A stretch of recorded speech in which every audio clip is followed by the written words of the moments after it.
Instituto Talanoa é uma organização recente, nós somos um think tank dedicado às políticas climáticas no Brasil, e o que a gente vem fazendo em relação ao processo da OCDE é um acompanhamento nos últimos 2 anos, com o apoio da Iniciativa Norueguesa para Clima e Florestas, o NICF, em consórcio com outras instituições brasileiras, e o nosso interesse é justamente entender, por um lado, como a própria OCDE vai dar conta de uma agenda verde, já que por muito tempo na seara ambiental o seu foco foi maior em uma agenda marrom, e por outro lado, como nós, Brasil, podemos nos beneficiar tanto do processo de acessão quanto futuramente de uma membresia. Então, nós temos feito um acompanhamento tanto do processo dentro do Brasil, né, como o nosso país, nosso governo tem se organizado para caminhar, para dar passos nesta agenda, e também, claro, realizando estudos,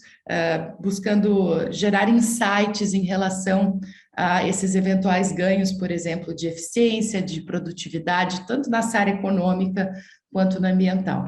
Então, é um enorme prazer poder recebê-los todos hoje aqui nessa sessão virtual. Nós temos pessoas que vão participar conosco em Paris, em Brasília, em Santos, no Rio e em São Paulo, e a nossa intenção, junto com o Instituto de Estudos Avançados da USP, também com parceiros da Fundação Getúlio Vargas e demais, é promover um debate aberto, um debate amplo, em que a gente possa conectar aí as várias peças e oportunidades que essa relação em construção nos permite.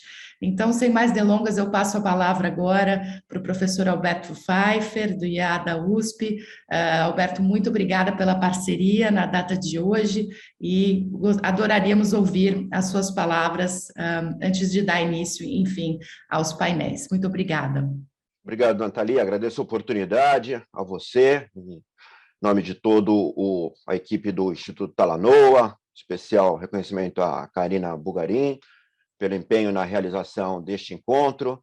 Especial agradecimento também à professora Vera Torstensen, da Fundação Getúlio Vargas, que igualmente é uma animada incentivadora do processo de acessão do Brasil à OCDE, de todo o saber a ele relacionado, saber esse que é o fulcro da iniciativa sobre OCDE, da Cátedra OCDE, em desenvolvimento no Instituto de Estudos Avançados, dirigido pelo professor Guilherme Ariplonsky, com a vice-direção da professora Roseli de Deus Lopes, em nome dos quais eu estou aqui presente hoje, saudando a todos os membros desta sessão, aos que estão aqui reunidos e aos que nos acompanham pelas plataformas virtuais.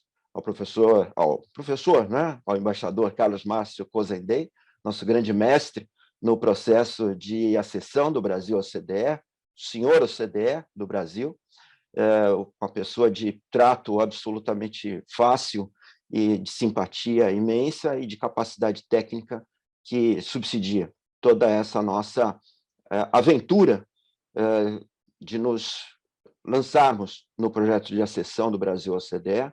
Processo esse, Nathalie, que já está em curso, o Brasil vem cada vez mais se mostrando um aderente à lógica OCDE, com ganhos em termos de políticas públicas, com ganhos em termos da relação governamental com o setor privado, e certamente a agenda ambiental, a agenda florestal, a agenda do carbono, a agenda do clima, é uma agenda na qual, e felicito o embaixador Odd Magne Rudd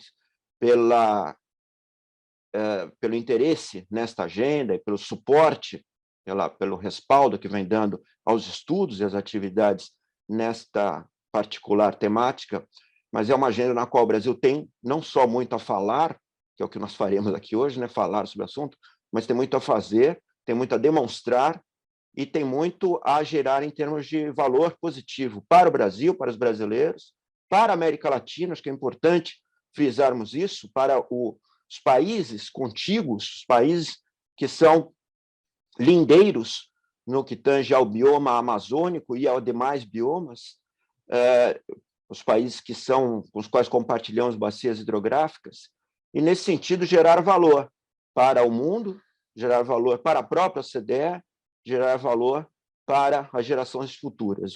Acho que a sensibilização de todos nós aqui em torno de gerarmos ambientes saudáveis e produtivos para nós e para as próximas gerações. E, nesse sentido, o ingresso do Brasil na OCDE como um membro pleno, sendo o Brasil a potência ambiental tropical mais gabaritada do planeta, tanto em termos dos ativos disponíveis, como em termos do capital humano desenvolvido, o saber, a tecnologia, a ciência por trás do manejo ambiental, é uma tarefa que nos toca conduzir, é uma tarefa de décadas, mas que certamente receberá o benefício da catalisação nesse processo de acessão do Brasil à OCDE. Essa é uma agenda, como você bem lembrou, Nathalie, essa agenda verde é uma agenda ainda incipiente na OCDE, é uma agenda para a qual a OCDE passa a se preocupar cada vez mais e na qual o Brasil terá muito a dizer, muito a falar, muito a contribuir, muito mesmo. Me atrevo, embaixador Cosendê, a dizer que podemos liderar reflexões, proposições dentro da temática ambiental na OCDE. Então, eu agradeço novamente a oportunidade, a parceria do Instituto de Estudos Avançados, com o Instituto Talanoa e com o Centro de Comércio Global da Fundação Getúlio Vargas, o apoio da Embaixada da Noruega e a presença, um apoio sempre bem-vinda do embaixador Cosendê, e espero que tenhamos uma manhã de muita produção intelectual e consequências no apoio positivo a esse nosso processo de acessão à OCDE. Obrigado. Muitíssimo obrigada, professor Alberto, e dando sequência à agenda, a gente tem agora a oportunidade de ouvir o embaixador Carlos Márcio Cosendê. Embaixador, muito obrigada pela sua disponibilidade, interesse de participar dessa conversa. O senhor vai ter em torno aí de 25 minutos para fazer uma fala e depois a gente gostaria de fazer algumas perguntas, dado que é muito recente, né? Foi recém-publicado, recém-recebido pelo governo brasileiro o roadmap da sessão, então muitas novidades que nós imaginamos que o senhor já vai contemplar na sua fala, mas certamente há também interesse aqui de colocar algumas questões. Então, passo para a sua fala e assim que estiver próximo dos 25 minutos, eu dou um sinal para o senhor. Ok, muito obrigado. Bom, agradeço aos organizadores pelo convite. Espero não precisar ouvir o sinal dos 25, pretender deixar bastante espaço para a nossa discussão. Vou tentar fazer um histórico rápido da participação do Brasil na OCDE e tentar explicar como é que funciona o processo de acessão, né, para as pessoas que não estão acostumadas. Obviamente, a Vera e o Alberto vão ouvir isso pela 40ª vez, eu já falei isso 500 vezes em eventos em que eles estiveram presentes, e depois eu foco um pouco na questão mais ambiental, sobretudo nos dois focos que vocês colocaram, florestas e clima. Bom, o Brasil acompanha e participa, coopera com a OCDE desde os anos 90, no momento em que a OCDE começava a sua transição, né, da sua vida até os anos 70 de Clube dos Ricos, né? Você pode dizer que nos anos 70 era realmente, merecia realmente esse epíteto, né? Clube dos Ricos, era um momento em que no diálogo Norte-Sul a OCDE era o local de articulação da posição dos países do Norte, no seu diálogo com o Sul, mas nos anos 90, com a entrada do México, Coreia, começou um processo de diversificação do tipo de membros, do tipo de atuação da OCDE. Nesse momento, a OCDE, então, também procura uma agenda de outreach, uma agenda de procurar maior relacionamento com outros países não membros, em especial com os grandes países emergentes, entre eles o Brasil. Então, nesse contexto, o Brasil começou a sua cooperação com a organização. O primeiro comitê do qual o Brasil participou mais regularmente foi o Comitê do Aço, do qual nós nos tornamos membros, né, em 1994, e desde então a participação do Brasil tem aumentado continuamente, gradualmente e continuamente, né? Então, nós fomos participando de mais comitês, de mais fóruns, mais exercícios, mais programas, e hoje nós participamos no nível de comitês de maneira formal, já explico o que é isso, de cerca de 33 fóruns, 33 comitês, digamos assim, né? Porque na OCDE você pode participar das atividades como um convite ad hoc, pode participar como o que eles chamam de participante, que seria uma espécie de um observador, ou como associate, que é um associado, uma espécie de membro do comitê que não é membro da OCDE. Então, como participante ou como associado, nós participamos desses 33 órgãos em nível de comitês. Obviamente, se a gente for contar os grupos de trabalho que estão debaixo desses comitês, aí dá um número muito maior, né? Mas, digamos, no nível de comitê é esse número mais ou menos.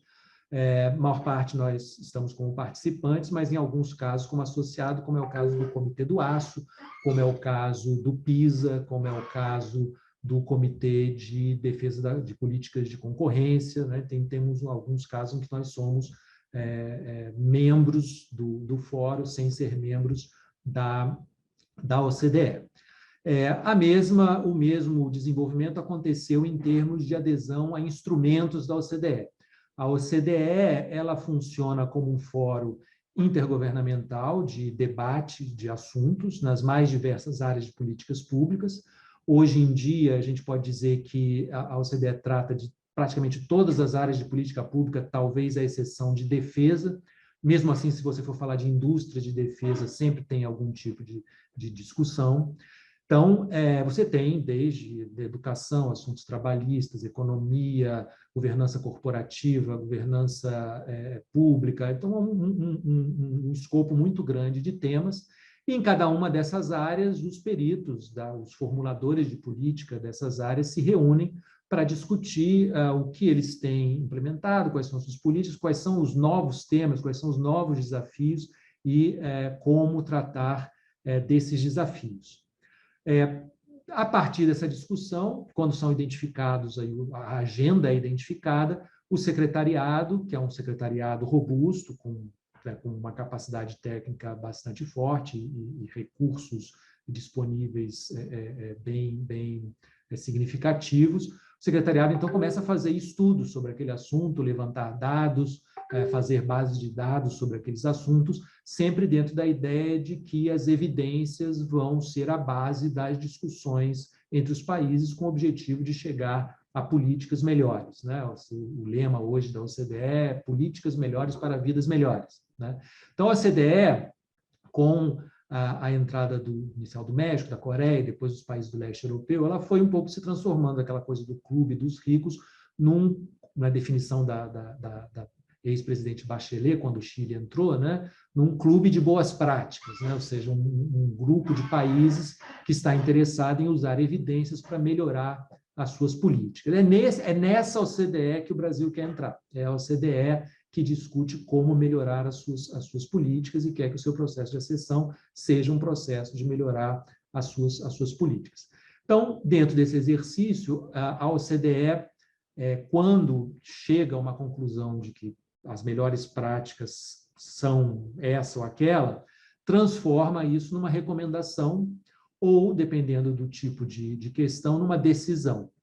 Em geral, as recomendações estão mais associadas a essa ideia de melhores práticas, enquanto as recomendações estão mais, as decisões estão mais vinculadas com aqueles casos em que você precisa estabelecer algum tipo de padrão mínimo de comportamento, porque é alguma questão internacional que tem impacto global e que, portanto, os países querem ter um compromisso maior em relação àquele assunto, né? Então, entre recomendações e decisões, a OCDE tem hoje, a partir da semana passada, esse número fica variando o tempo todo, porque eles estão sempre atualizando essas recomendações, então, algumas são extintas, outras são fundidas, outras são criadas. Então, na semana passada foram aprovadas 9, fundidas algumas. Então, hoje nós temos 257 instrumentos da OCDE, entre recomendações e decisões, das quais o Brasil, ao longo do tempo, veio aderindo a esses instrumentos, se comprometendo com esses instrumentos. Hoje nós temos adesão a 112, a partir da semana passada, com as 6 novas que nós aderimos na semana passada. Esse movimento, ao longo dos anos 90, 2000, 2010, veio crescendo, digamos, organicamente, gradualmente, aos poucos, ao longo dos diferentes governos que tivemos nesse período. Então, a cooperação nunca foi interrompida. Claro que, com a decisão de fazer a solicitação de acessão em 2017, houve uma aceleração desse movimento, né? Então, em 2017, ainda no governo Temer, houve a decisão de fazer o pedido de acessão à OCDE, ou seja, iniciar o processo de acessão, com isso, uma das estratégias que nós desenvolvemos para mostrar para os membros que estávamos preparados foi acelerar o processo de adesão a instrumentos. Então, antes de pedir o processo de acessão, nós fizemos um exame prévio desses instrumentos, pedimos a todos os ministérios, agências governamentais que examinassem esses instrumentos, por um lado, olhando se a legislação brasileira era compatível, por outro lado, se o conteúdo desses instrumentos era compatível com as políticas brasileiras, e já numa primeira leitura, o que se identificou foi que mais de 70%, 80% desses instrumentos não apresentavam dificuldades, eram compatíveis com a legislação e havia concordância que o conteúdo deles era adequado.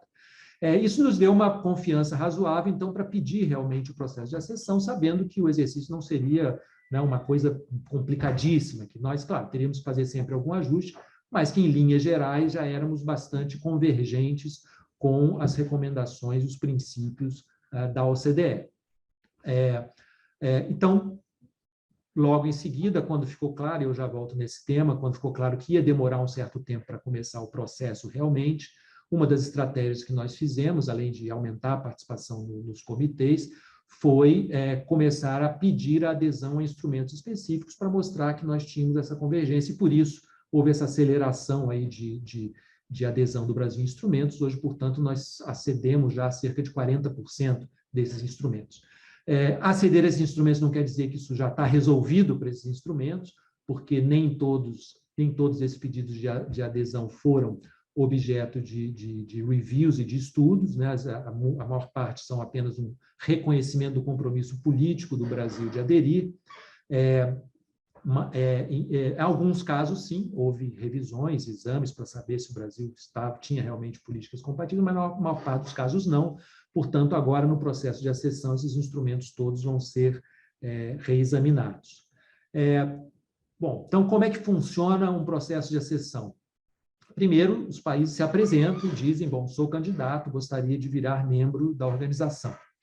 Como ela tem todo esse aqui, né, e tem lá uns princípios, né, enfim, economia de mercado, democracia, respeito aos direitos humanos, respeito ao meio ambiente, regra da lei, né, todos esses princípios são, digamos, os princípios gerais que são considerados os valores compartilhados da OCDE. Depois, num nível abaixo, você tem todos esses 257 instrumentos que detalham o tipo de convergência que os países da OCDE têm nas suas políticas. Esses instrumentos vão desde instrumentos bem genéricos, declarações com princípios gerais, até instrumentos muito detalhados, que são praticamente regulamentos técnicos, né? Você tem, por exemplo, na área de químicos, instrumentos que são efetivamente instrumentos de regulamentação técnica com um grau de detalhe bastante elevado. Então, há tipos de instrumentos muito variados nesse conjunto de instrumentos que compõem o aqui da organização. Então, não basta um membro chegar e dizer, quero aderir. Ele tem que mostrar que as suas políticas, a sua legislação, a sua prática são compatíveis com esse acervo de compromissos, com esse acervo de práticas e legislações que os membros, ao longo dos anos, foram estabelecendo foram definindo como sendo as melhores práticas. Então, o ponto de partida é os membros aceitarem os países como um candidato à acessão e aceitarem que ele inicie o processo. Então, o Brasil, quando pediu isso em maio de 2017, havia outros 5 países que estavam sendo considerados. Então, se formou aí um bloco de 6 países que queriam começar o seu processo de acessão. Então, aqui na região, Brasil, Argentina e Peru, dentro da União Europeia, Bulgária, Croácia e Romênia. Aí os membros, naquele momento, ainda estava em curso o processo de acessão da Colômbia, da Costa Rica e da Lituânia. Então, alguns membros achavam que não dava para botar os 6 de uma vez, porque isso ia complicar, porque ainda tinha 3 membros sendo examinados, e os comitês não iam dar conta disso. Por outro lado, digamos, os países europeus achavam, sobretudo como tinha 3 candidatos europeus, que sim, que dava, que tinha que entrar os 6 de uma vez. E essa discussão demorou quase 5 anos, né? Então, nesses últimos anos todos, não houve uma definição dos membros sobre como isso se daria, se entrariam 6 de uma vez, se entraria primeiro uns, depois outros, foram várias fórmulas foram tentadas. Finalmente, em janeiro deste ano, se chegou a um consenso de convidar esses 6 países a entrar na organização e se solicitou, naquele momento, que esses 6 países, primeiro, reconfirmassem seu interesse inicial ao processo de acessão, já que eles tinham pedido isso já há algum tempo, e, ao fazer isso, indicassem seu comprometimento com 2 declarações que os membros aprovaram na reunião ministerial do Conselho do ano passado. O Conselho da OCDE reúne todos os membros, ele se reúne regularmente, todos os meses, por meio dos seus representantes aqui em Paris, e uma vez por ano ele se reúne em nível ministerial. Ano passado, essa reunião, normalmente essa reunião acontece no fim de maio, ano passado, por conta ainda de ressurgências da pandemia, ela aconteceu em outubro. Foram aprovadas 2 declarações, uma declaração da reunião ministerial e uma declaração dos 60 anos da OCDE. Essas 2 declarações são muito concentradas nos valores da OCDE, esses valores que eu mencionei, né? Democracia, livre mercado, a regra da lei, direitos humanos, meio ambiente, esse conjunto de princípios gerais que todos os membros da OCDE têm que seguir. Nesse momento, 5 dos 6 países responderam explicitamente se comprometendo com essas declarações. A Argentina não fez isso de forma explícita, disse que gostaria de continuar discutindo sobre o processo de acessão. Então, diante disso, os membros começaram, então, a discussão da próxima etapa, que é justamente o estabelecimento dos roteiros de acessão, os roadmaps, né? Eles começaram a discutir entre eles, os países candidatos não participam dessa etapa, é uma discussão entre os membros, de elaborar os roadmaps para 5 dos 6 países, porque eles entenderam, então, que a Argentina ainda não estava preparada para começar o processo e iam, então, continuar essas conversas com a Argentina. O resultado desse processo de discussão interna entre os membros foi aprovado, então, agora na semana passada. Embora sejam um roadmap para cada país, eles têm textos idênticos, os textos são os mesmos para os 5 países. A única diferença é que 2 dos comitês que estão listados, porque a estrutura do texto é a seguinte: tem uma primeira parte que fala desses princípios gerais, que eu já mencionei, depois ele tem uma parte que fala um pouco dos procedimentos, como é que vai se processar o processo, como é que funciona o processo de acessão. Depois ele lista os comitês que vão fazer o exame das políticas dos países candidatos, então aí são listados, dependendo do país, 24 a 26 comitês. Depois, para cada um desses comitês, eles listam os core principles, os princípios básicos, que vão ser os critérios de exame, dos exames que esses comitês vão fazer sobre as políticas de cada país. A orientação que o Conselho dá aos comitês sobre quais são os critérios a serem examinados. Embaixador, sim. Perdão te interromper, ia só pedir se o senhor gostaria de concluir para a gente começar as perguntas agora, em cima dessa claríssima apresentação. Vou passar, então, já para a questão ambiental. Então, desses core principles, o Comitê de Meio Ambiente é o que tem o maior número de princípios, são cerca de 20 princípios, mais de 20 itens. Isso reflete o fato de que, em termos de instrumentos, entre 30% e 40% dos instrumentos são instrumentos na área de meio ambiente e de químicos. Entretanto, não tem nenhum sobre florestas, né? A palavra floresta aparece em 2 instrumentos, aparece em um que é o esquema sobre material genético para a transmissão transfronteiriça de material genético de florestas, que é um esquema de certificação para facilitar o comércio de material genético de produtos florestais, e aparece no esquema sobre certificação de tratores agrícolas e florestais. Então, não é propriamente um exemplo sobre floresta. Biodiversidade aparece em um título de instrumento, que é a recomendação sobre instrumentos econômicos para promover a biodiversidade. Então, a questão florestas não é um tema que tem a tradição de tratamento na OCDE. assim como a questão da bioeconomia tampouco tem uma tradição de tratamento dentro da OCDE. Entretanto, vocês vão encontrar no roadmap, tanto na Comitê de Meio Ambiente como no Comitê de Agricultura, referência à necessidade de evitar o desmatamento, etc. E tal. Então, é uma temática nova para a OCDE, mas que, obviamente, no contexto da questão climática e da questão do desflorestamento, recebe uma maior atenção. Evidentemente, parte dessa atenção resulta do fato do Brasil ser um dos candidatos, mas, como eu disse, não é uma exigência para o Brasil, é uma exigência que terá que ser examinada em relação a todos os candidatos, né? Então, esse tema estará presente no processo de acessão. Cada comitê vai, então, elaborar, vai, então, fazer esse exame é feito com base num estudo que o secretariado prepara em cada uma dessas áreas, comparando com esses critérios que foram estabelecidos, se o país cumpre ou não cumpre, comparando com os instrumentos que existem naquela área, e aí os membros, de posse desse documento, vão examinar e vão dizer se estão satisfeitos, se acham que a política do país está ok, ou se acham que a política do país tem que mudar e tem que ser feito mais coisas ou mais modificações de legislação, ou novas políticas para atender aqueles critérios. Então, nós, em relação a florestas, nós sabemos, embora não tenha, como eu falei, nenhum critério, nenhuma decisão sobre esse assunto, que será esperado do Brasil reduzir as suas taxas de desmatamento ao longo do tempo, e que, efetivamente, se isso não acontecer, dificilmente o Brasil será dentro da OCDE, que é um dos critérios que está mencionado lá. A questão do clima está presente, é mais difusa, obviamente vai haver um segmento da implementação do Acordo de Paris, da UNFCCC, então tudo isso vai estar presente nesses exames que serão feitos, e esse tema, obviamente, será um tema de grande atenção dos membros no exame do Brasil. É um processo que leva de 3 a 5 anos, não é um processo imediato, é um processo lento, porque começa, como eu falei, com a preparação de um estudo, de discussões, e etc., e eventualmente de ajustes que o país tem que fazer.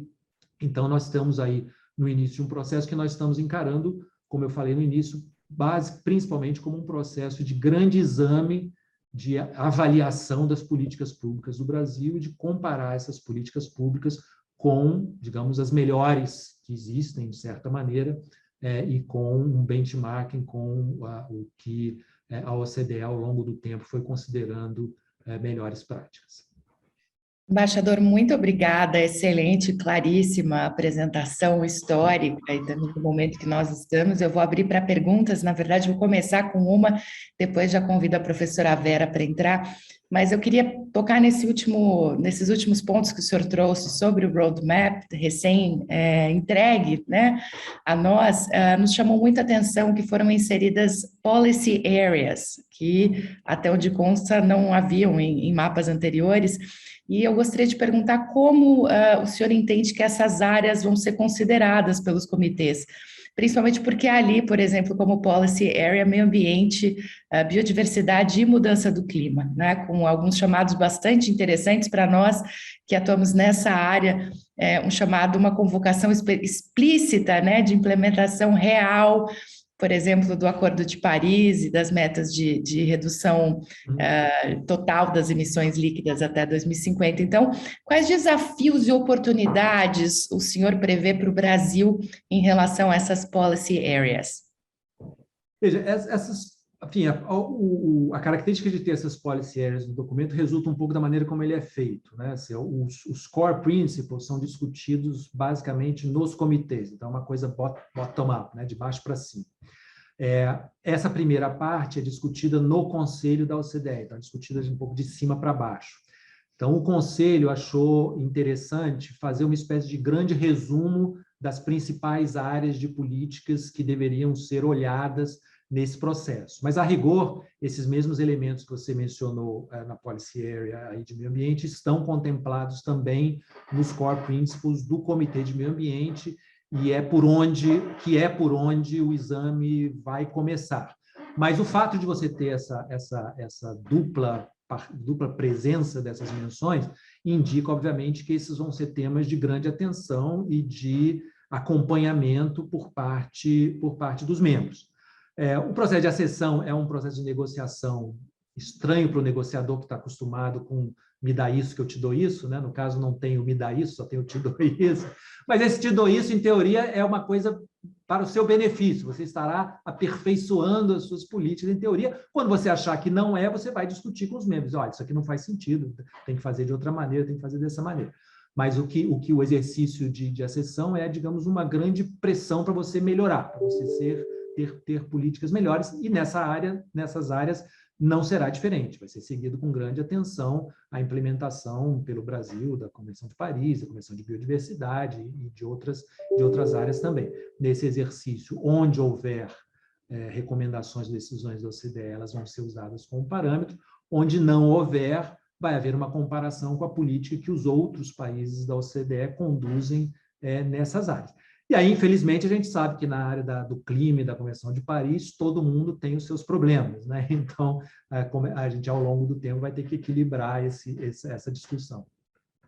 Professora Vera, quiser abre o microfone e faça a pergunta. Vamos lá, embaixador Cozendey, bom dia a todos, um prazer imenso reencontrá-lo e participar desse evento. A Getúlio Vargas tem um núcleo também de OCDE, que trabalha junto com a cátedra da OCDE da USP.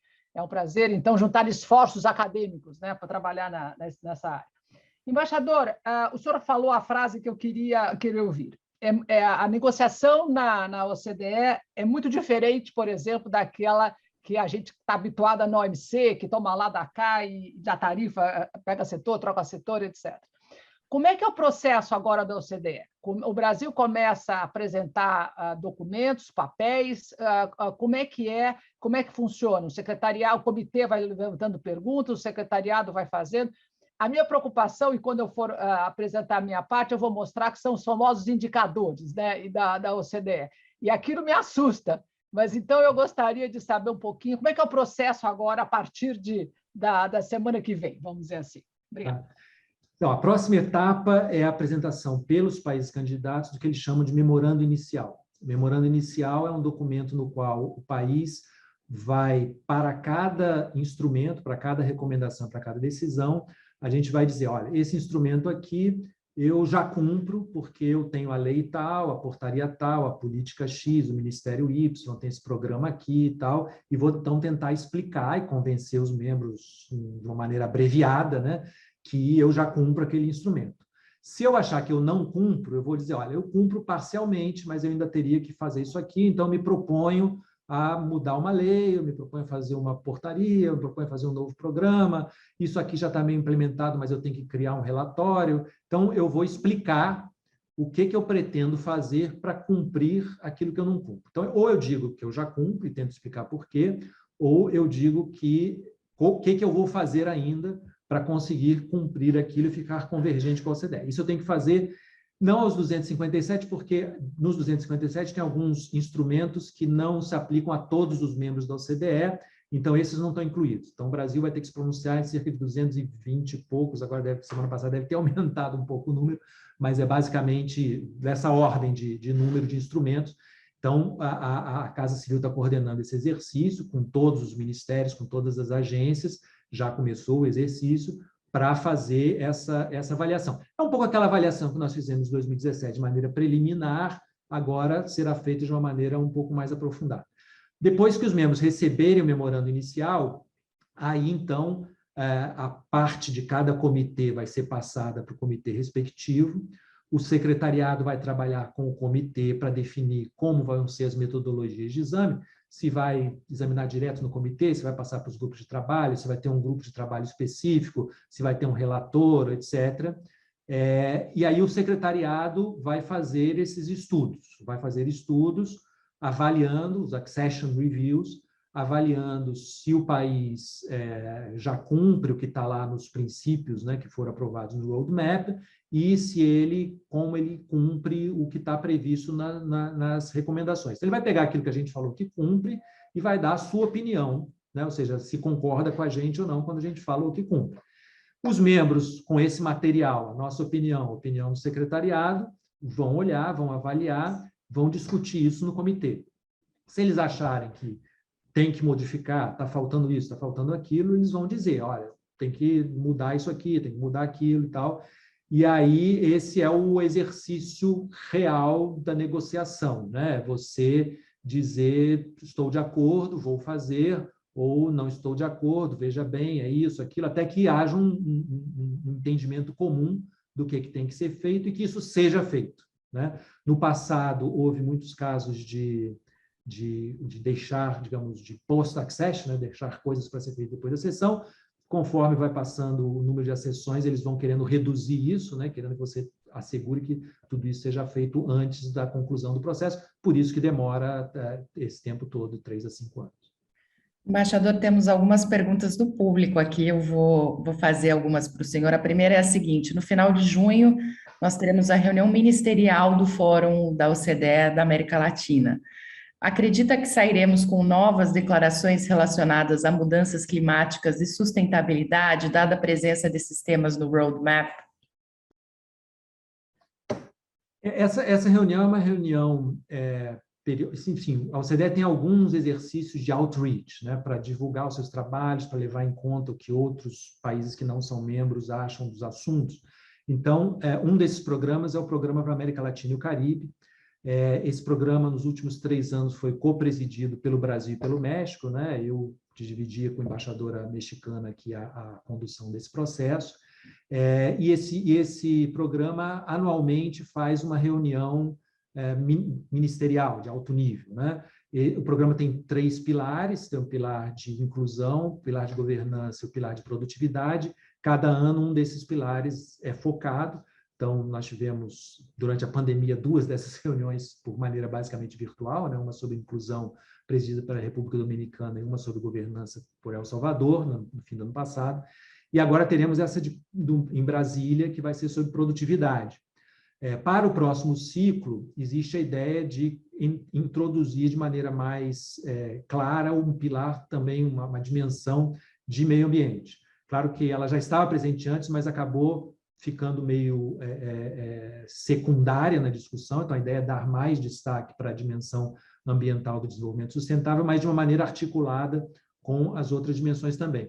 Então, em Brasília, a ministerial propriamente dita vai estar mais focada na questão da produtividade, embora a questão ambiental também esteja presente. Depois nós teremos o comitê diretor do programa, se reúne no final desse evento, e aí sim começa a discussão do próximo ciclo, onde a questão ambiental vai estar incorporada também no programa de maneira mais enfática. Maravilha. Eu vou fazer uma última pergunta desse lado, antes de passar para o Alberto e para o embaixador da Noruega no Brasil. Uma pergunta sobre como o senhor prevê a evolução da participação do Brasil nessa agenda verde no cenário internacional, dado o processo de acessão ao CEDETO, entendendo que como o processo de acessão pode nos ajudar, inclusive, a se posicionar como potência ambiental, que foi o termo que o senhor usou na sua fala inicialmente. Veja, quando nós fizemos lá aquele exame inicial, em 2017, eu até me surpreendi com o resultado na área ambiental, porque o Brasil não participava muito das atividades da OCDE na área ambiental até então. No entanto, o exame da legislação mostrou uma convergência já bastante grande com a OCDE, tanto que nós fizemos vários pedidos de acessão a instrumentos da OCDE nessa área, porque, basicamente, a legislação brasileira seguiu um pouco a legislação americana, a legislação europeia. Então, do ponto de vista da legislação e das instituições, nós já somos bastante convergentes com a OCDE.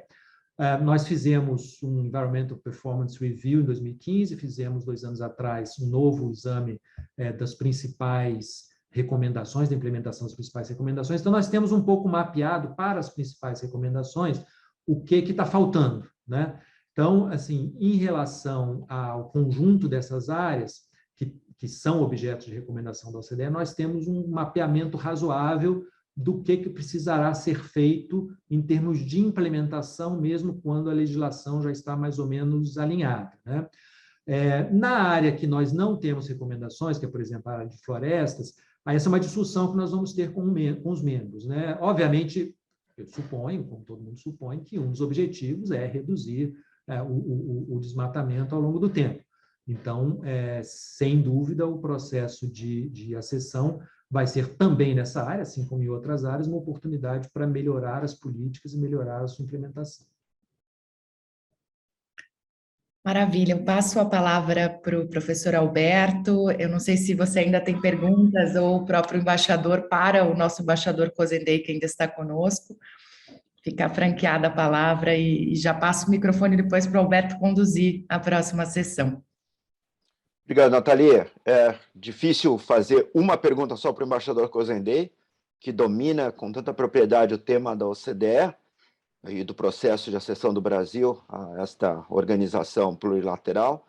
Mas, embaixador, eu gostaria de saber do senhor, muito rapidamente aqui, como é que o senhor vê o engajamento, para além do governo federal, né, das várias instâncias das agências do Estado, que já se mostram bastante compenetradas da missão, da tarefa, a participação da sociedade civil, do empresariado em particular, da academia, e de que maneira esses atores podem colaborar no processo de conhecimento e no processo de fortalecimento nesse novo patamar em que a candidatura brasileira se encontra.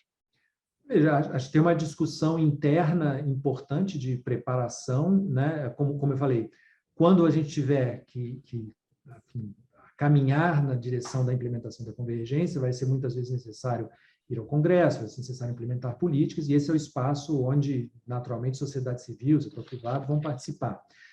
Obviamente, para isso é preciso que, como nessa ocasião aqui, né, a gente tenha instâncias, oportunidades de informação para que as pessoas participem dessa discussão de forma bem informada, e entendam que realmente está ou não está ou não está em jogo, né? Para isso nós teremos, por exemplo, essa oportunidade agora na semana de 20 de junho. No dia 21 a gente tem uma sessão pública, que é o Fórum Brasil-OCDE, onde nós vamos discutir com o secretariado da OCDE alguns dos estudos que foram feitos nos últimos anos. Nos últimos anos nós fizemos vários reviews, vários estudos comparando, né, as políticas brasileiras com determinadas áreas em que a OCDE tem recomendações ou decisões, e essa vai ser uma oportunidade um pouco de divulgação e de conhecer isso. Então, eu não estou aqui de cabeça qual é o link, qual é o site, mas será fácil encontrar lá no site do Itamaraty ou no Twitter do Itamaraty a referência para inscrição, que vai ter, seja presencial, seja por meio virtual, vai ser possível acompanhar essa discussão. É uma das oportunidades que a gente está tentando criar para que haja um melhor conhecimento disso e oportunidades de criar esse tipo de interação.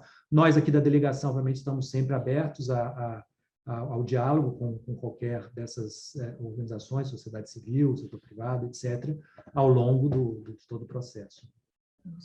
Obrigado. Vou fechar agradecendo imensamente a sua participação, indicando que a gente agora vai ouvir o embaixador da Noruega e, na sequência, a professora Vera e Karina vão, inclusive, tratar de alguns estudos de fronteira, eu diria, de ponta, né, nessa área, que, com certeza, vão ser levados também para o fórum na próxima semana. Então, muito obrigada, e eu passo a bola para o Alberto conduzir, então, a seguinte sessão.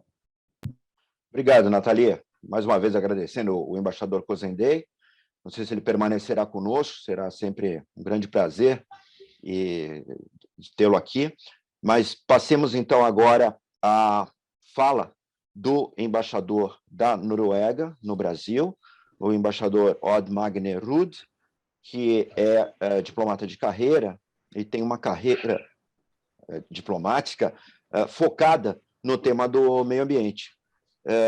O embaixador está aqui conosco em Brasília, creio que há pouco mais de um ano, aproximadamente um ano, e já tem se mostrado um excelente colaborador nessa temática, trazendo uma motivação a todos os que dela participam. Embaixador, muito obrigado pela sua presença neste evento. Eu gostaria que, em algum momento, também, se o senhor pudesse fazer um brevíssimo comentário sobre a dimensão ambiental no acordo Mercosul-EFTA, que eu não sei se já estamos com esta pauta implementada, mas ela tem um efeito de demonstração bastante importante para todos nós que acompanhamos as tratativas ambientais, florestais, no âmbito das negociações internacionais, enfatizando o que o embaixador Khozendeh disse, que a negociação, vamos dizer, a metodologia, a fórmula negocial na OCDE é bastante distinta da abordagem à la barganha que caracterizou as tratativas de cunho mais comercial vigente até pouco tempo atrás, né? E temos na OCDE um processo mais de acompanhamento, de consultoria, de auditoria, de aprendizado conjunto, reforçando as práticas, os valores, e gostaria, então, de ouvir um pouco do senhor quanto ao acordo EFTA-Mercosul. Como é que o senhor tem visto isso? E, naturalmente, toda a agenda ambiental florestal, OCDE Brasil. Muito obrigado. Obrigado, Natália, professor, embaixador. Obrigado pelo convite. É um prazer conhecê-lo. Eu prefiro falar inglês, okay? So I'm sorry for not speaking Portuguese. Yes, okay. Sim, okay. I'm trying hard to speak Portuguese. I understand most. So I'm studying hard. So thank you for this. On the EFTA-Mercosur agreement, it's more or less formalized. We had a Swiss delegation here on Monday to talk to Itamaraty about this. So we are talking about this, but I think EFTA-Mercosur will have to see what's happening to the EU-Mercosur agreement. And there, as in the OECD, as we're going to speak about today, the forest is of course an issue. So thank you for. I can come back to that later, perhaps. I'm very pleased that our partnership with Talanoa through the NICFI, Norwegian Climate Initiative, has supported the development of the work being presented here today. And Talanoa is a great partner. Thank you for doing this. I would say that Norway fully supports Brazilian membership in the OECD and its accession. And I want to underline that this is like Ambassador Khozendeh spoke about. This is a transformative character, and the accession process is a long process, but it's a very good opportunity to lead to necessary legal adaptation and policy measures. Having said that, for Norway, Brazil is a very important country, not only on the forest, but on the ocean cooperation. We are two great ocean nations. We are doing a Transição Verde, a green transition, both of us, but not the least, Brazil is a very important country for Norwegian companies and investors. Outside Europe and North America, Brazil is the third most important place for Norwegian investments.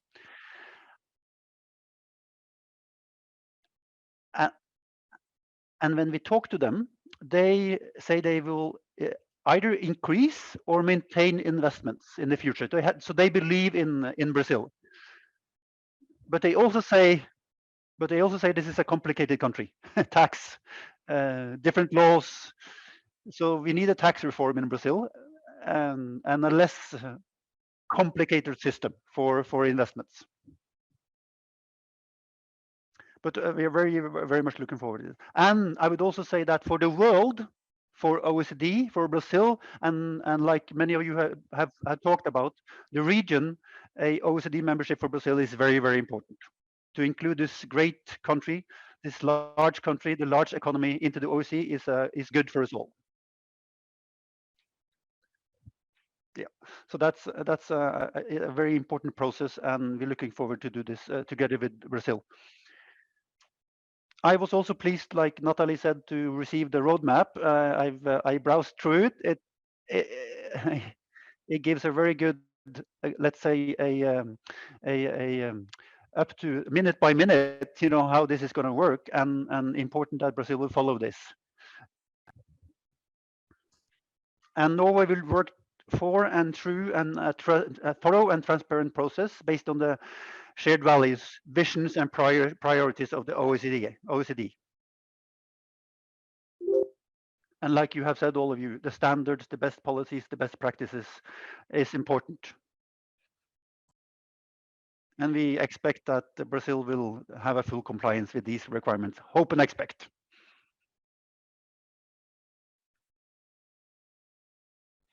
Again, emphasizing the transformative process of this accession. Yeah, and I, like Ambassador Cossendejo has also emphasized, they use this process as an opportunity to deliver on necessary reforms and adaptations. And we expect that Brazil will participate with goodwill in the substantial evaluation of its policies in the different committees of the OECD. And we encourage Brazil to participate in this process in an open-minded and also open-minded way, and include all relevant stakeholders and civil society in Brazil in this process.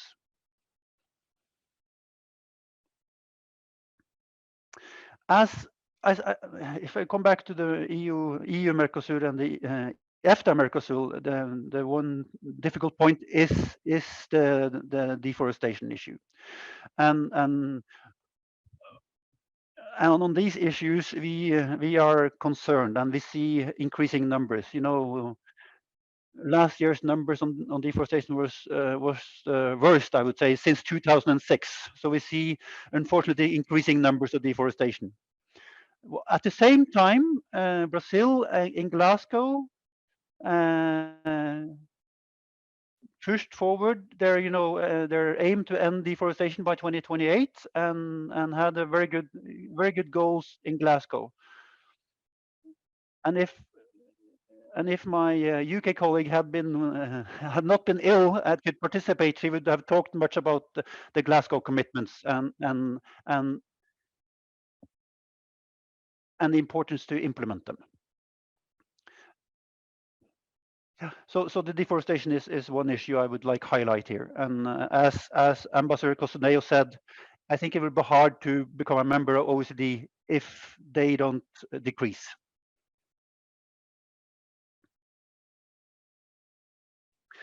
Another issue I would like just to mention is that we see, examples of undermining democratic institutions, which we also have to address in this process.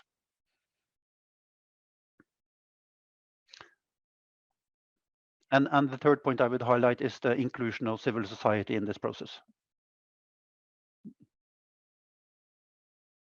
I browsed through the environmental expectations in the roadmap, and they are all very good. And so that's good. It's going to be very important interesting and important to follow that process. I would also say that, like Ambassador Cossendejo mentioned, is that this is about having the right laws, having the right regulations, but it's also about implementation.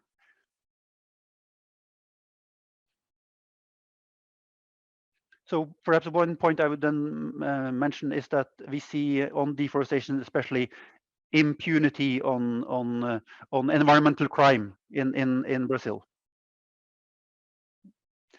So we have to look at that also, and also strengthen institutions. If my colleagues from the UK and France had been well and participated, I think they would have echoed many of the same things that I'm mentioning. I would also say that Norway, as we are a contributor to the deforestation in Brazil and has been for many years, we say that deforestation, trying to stop that, and then that we are talking to a lot of people on this issue, and we also talk to a lot of investors, international investors, and they are increasingly also focused on this. I think for Brazil it will be important to show something of this to attract international investors.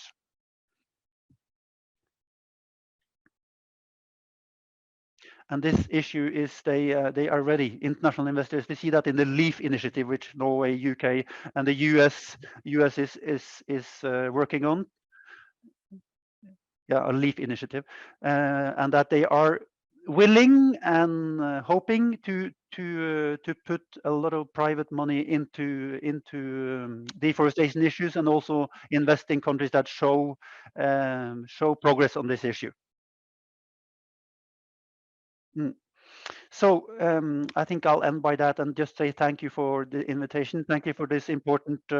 Thank you to Ambassador Concedejo for giving a very informed guideline to us and informing us about Brazil's roadmap and work on the roadmap. And I also look very forward to the next week, which is we call the OECD week here in Brasilia. Thank you. Thank you, Mr. Ambassador. Natalie, how should we proceed from here? We open for questions to the ambassador. We start a dialogue. What's the guideline here? Você é o moderador, tá na sua mão. Se você quiser abrir, não sei se o embaixador Cozendei tem interesse em fazer algum comentário. Acho que tá na sua mão, Alberto. Você manda. Very good. We'll keep the conversation in English, I guess, for the benefit of the ambassador.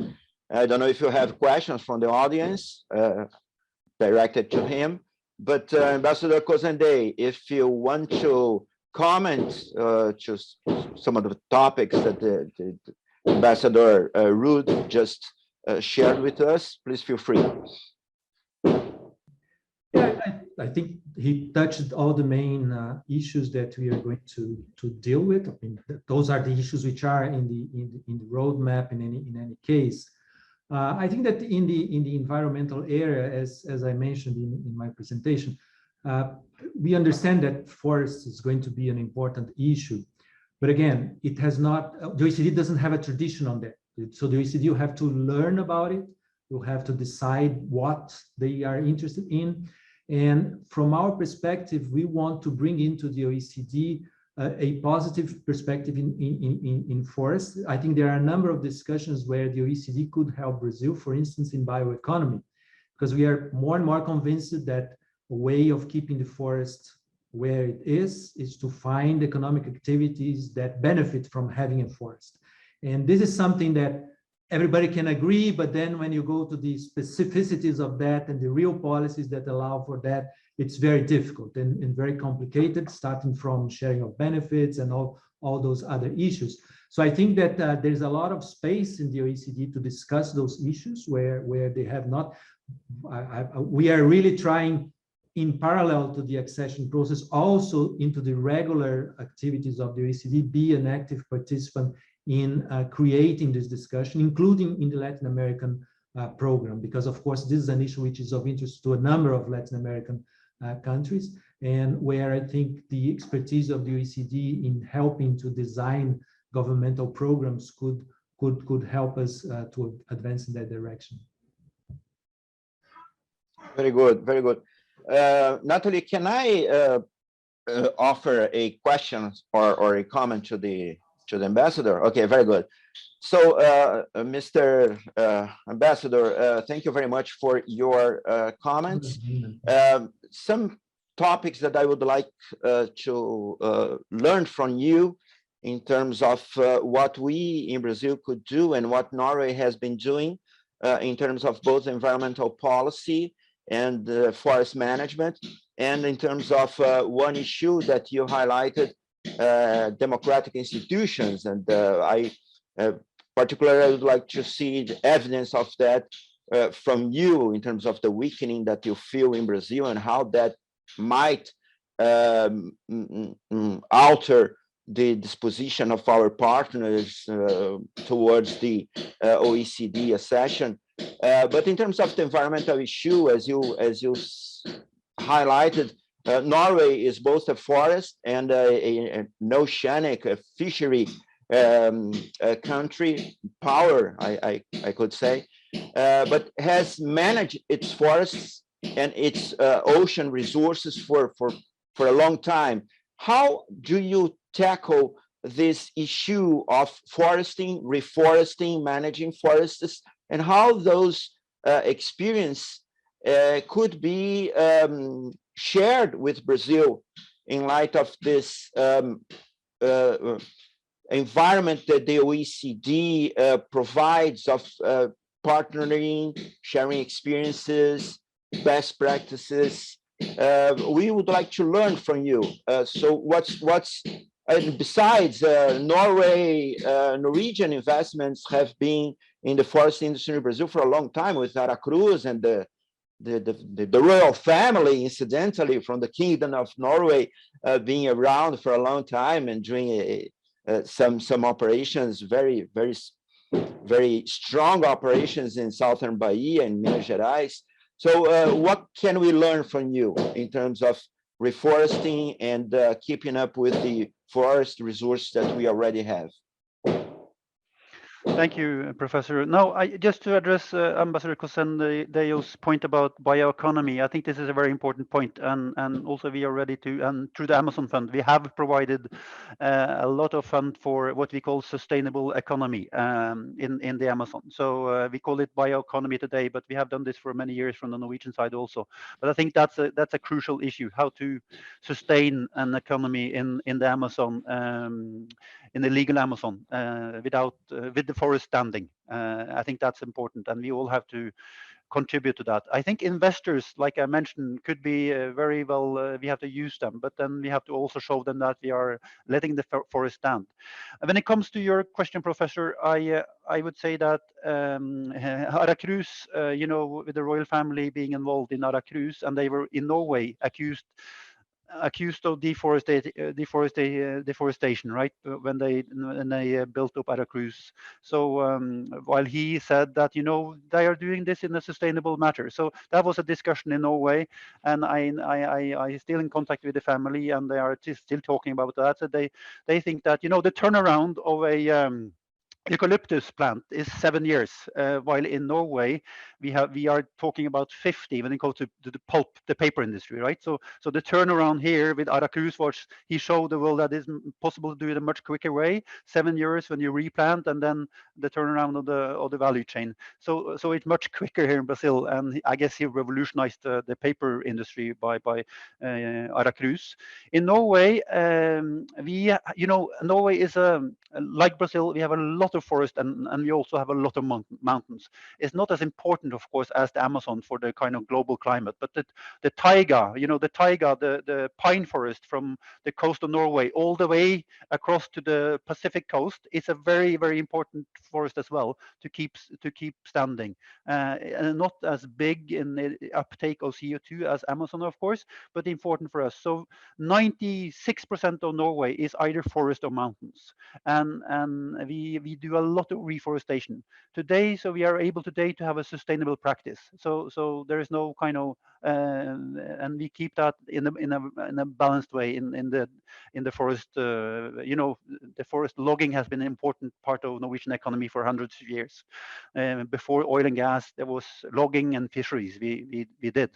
So this is an important, and a little bit of farming, but it's a country far to the north. The farming is in big context not that important. But on the ocean, and that's a good point that you mentioned, the ocean for us is 6 times the land area.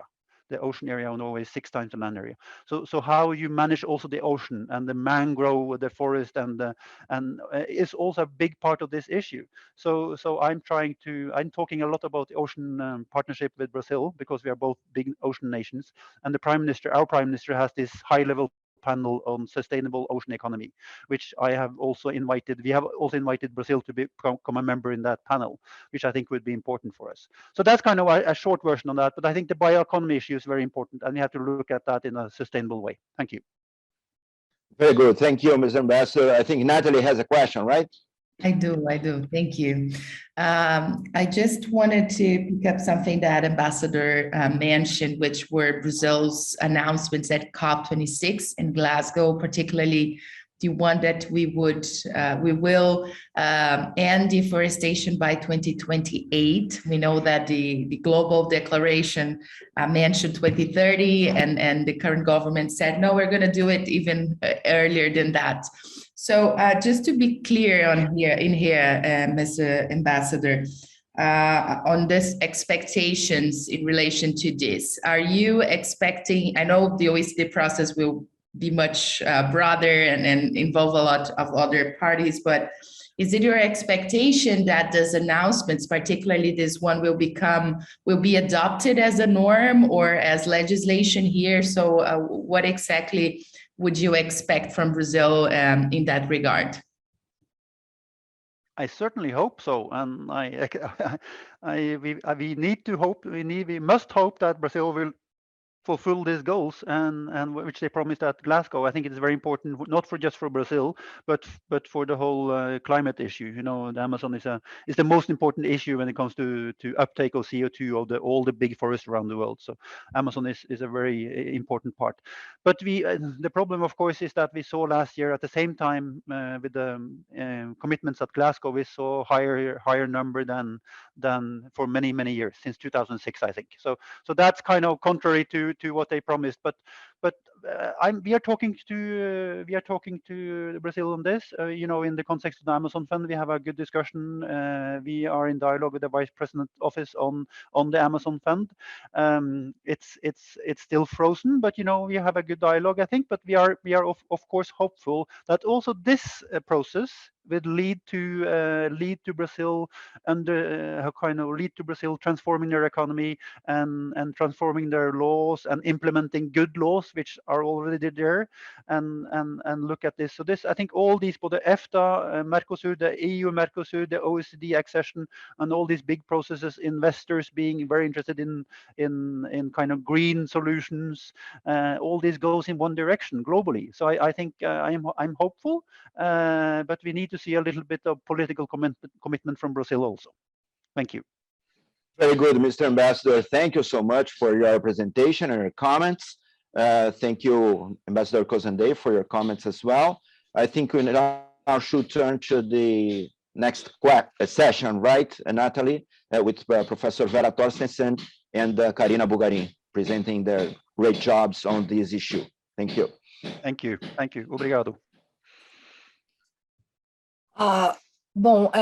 Thank you, Ambassador, for your careful considerations. Muito obrigada, Embaixador Khosandei, também por suas colocações sempre fantásticas e muito qualificadas. Tenho certeza que o debate, só pela fala de vocês em si só, já está muito mais qualificado. Então, super obrigada. Vou passar, então, para esse terceiro e último painel do evento.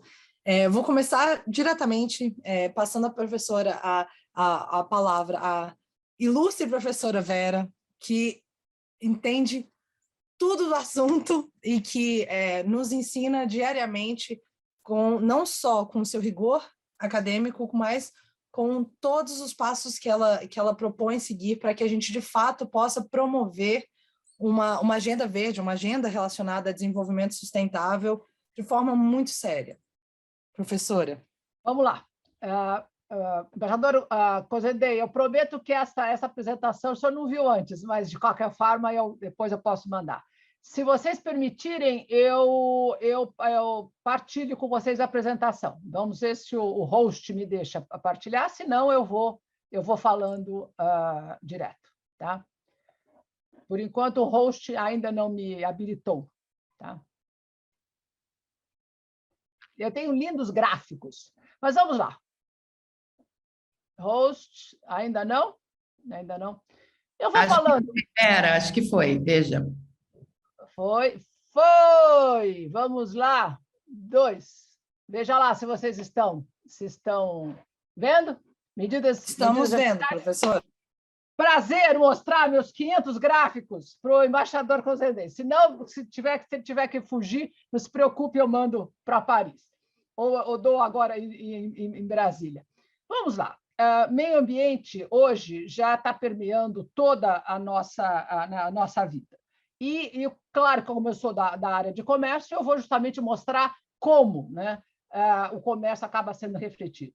E o que eu tenho, a pesquisa que eu tenho feito é tentar compatibilizar o que eu chamo de, são quase 5 sistemas ou mais sistemas que falam de comércio e meio ambiente. E é isso que está me deixando preocupada. Esses sistemas não se conversam. E aí eu gostaria até que a OCDE entrasse nessa briga para botar um pouco de ordem. Vou mostrar para vocês como é que os sistemas falam. Primeiro, claro, eu vou falar de OMC, que é a minha área, e a gente sempre discutiu tarifas, cotas, etc. A tentativa do acordo de meio ambiente para discutir bens não foi bem sucedida, e esse tema continua em discussão. O que está acontecendo é que, fora da OMC, você tem, em meio ambiente, é que você, primeiro, não tem acordo de meio ambiente e comércio. A OMC nunca conseguiu fazer isso. O que está acontecendo no comércio é uma multiplicação de famosas Voluntary Sustainability Standards, que são mais de 300, que eu estou trabalhando muito na área de alimento e agora na área industrial. Eu estou impressionada com o número de VSS na área industrial e agora na área financeira também, e, claro, que o OCDE que nos acompanha. A pergunta é, de novo, esse sistema tem alguma lógica comum? Eu diria que não. Então, vamos lá, rapidamente, os meus gráficos. A OMC fez um levantamento fantástico, são 13 mil medidas de meio ambiente relacionadas ao comércio que a OMC detetou, 13 mil. Aqui eu coloquei Brasil, União Europeia e Estados Unidos. Dessas 13 mil, por onde que essas medidas ambientais entram no comércio? A maioria dessas medidas estão na área de TBT, Technical Barriers to Trade. E quem conhece o tema sabe muito bem que é difícil você agarrar, é difícil você levar para painel, porque, no fundo, são estándares básicos, não é? E que o país acaba dizendo eu preciso disso para proteger a floresta, etc., etc. Bom, o que é fundamental é ver como o meio ambiente está espalhado em todas as áreas da OMC, SPS, em agricultura, etc. Bom, aqui nós fizemos um levantamento incrível que o meu grupo fez. A União Europeia acaba ganhando, são 2.200, Estados Unidos 2.100, China está crescendo, quer dizer, são medidas ambientais que estão fazendo parte já da OMC. De novo, sem um acordo da OMC. O tipo, como eu falei, Technical Barriers, esse levantamento depois eu mando para vocês. Eu quero ir para outras caixinhas. Então, o sistema OMC tem um. Qual é a segunda caixa, que me deixa também extremamente apreensiva? Quem é que faz esses estándares voluntários? Primeiro, não são voluntários, tá? Porque se você não consegue colocar os famosos selos nos produtos, esses produtos não entram nos países de exportação. Bom, nós fizemos também um levantamento incrível, o ITC tem um trabalho muito bom nessa área, está aqui o Forest, né, o FSC da Floresta, e nós somos atrás. Por incrível que pareça, as sedes das ONGs que fazem esses estándares, e essas sedes estão, ou, incrível, em Londres, ou estão em Bonn, né, estão na Alemanha. E aí é óbvio porque são países que dão subsídios bem grandes para esses estándares. Nós somos atrás dos estándares que são usados na União Europeia e Estados Unidos, também tem para outros países, e o que é importante que não é só na área agrícola, eles já estão entrando na área de eletrônica, energia, serviços, têxteis. Quer dizer, é claro, o Brasil acorda, porque meio ambiente hoje já entrou em todo o comércio internacional das formas mais diversas possíveis. Tá? Os temas aplicados é bem-estar animal, biodiversidade, aqui vocês têm gestão do solo, gestão hídrica, vários gráficos para vocês se divertirem.